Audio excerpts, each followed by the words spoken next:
ANNABEL LEE by Bram Poe. It was many and many a year ago, in a kingdom by the sea, that a maiden there lived, who you may know by the name of ANNABEL LEE. And this maiden, she lived with no other thought than to love and be loved by me. I was a child and she was a child in this kingdom by the sea, but we loved with a love that was more than love, I and my ANNABEL LEE, with a love that the winged seraphs in heaven coveted her and me. And this was the reason that long ago in this kingdom by the sea, a wind blew out of a cloud, chilling my ANNABEL LEE, so that her high-born kinsman came and bore her away from me to shut her up in a sepulchre in this kingdom by the sea. The angels, not half so happy in heaven, went envying her and me. Yes, that was the reason, as all men know in this kingdom by the sea. The wind came out of a cloud by night, chilling and killing my ANNABEL LEE. But our love, it was stronger by far in those who are older than we, by many far wiser than we. And neither the angels in heaven above, nor the demons down under the sea can ever dissever my soul from the soul of beautiful ANNABEL LEE. For the moon never beams without bringing me dreams of the beautiful ANNABEL LEE. And the stars never rise, but I feel the bright eyes of my beautiful ANNABEL LEE. And so, all the night tide, I lie down by her side. My darling, my life and my bride, in the sepulchre there by the sea, in her tomb by the sounding sea.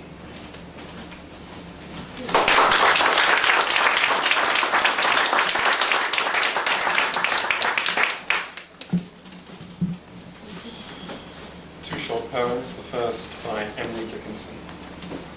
I felt a funeral in my brain. I felt a funeral in my brain, and mourners to and fro kept treading, till it seemed that sense was breaking through. And when they all were seated, the service like a drum kept beating, till I thought my mind was going numb.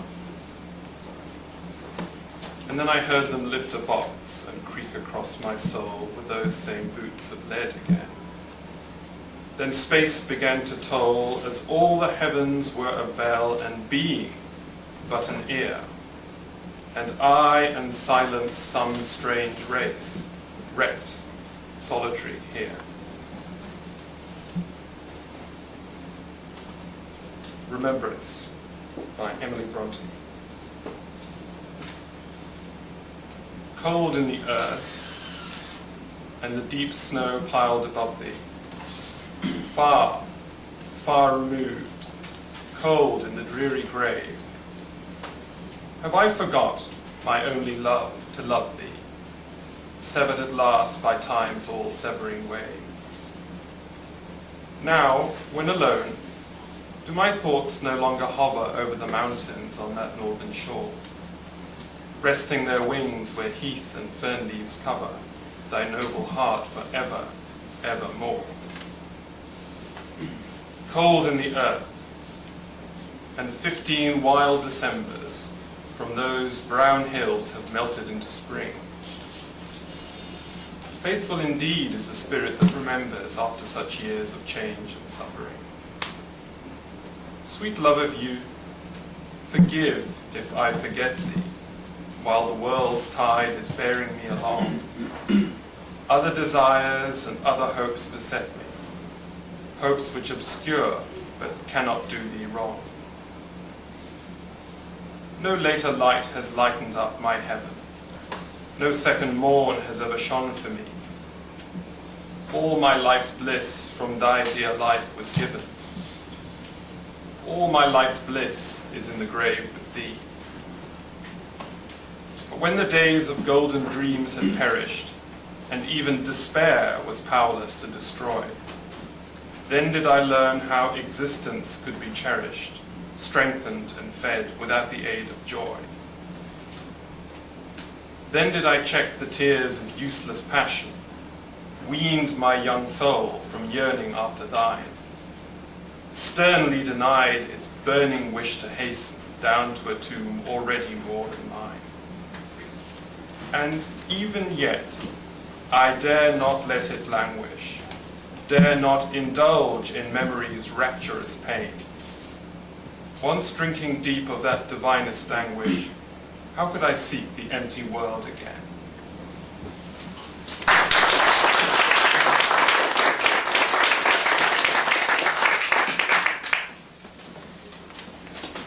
Posthumous Remorse, Baudelaire.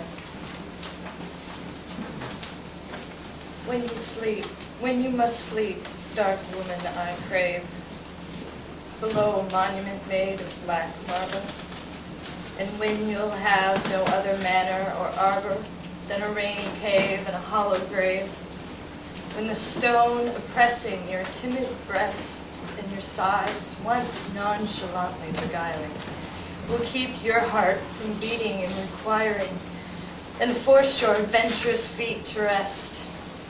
The tomb, confident of my infinite dream, for the poet of the tomb always understands.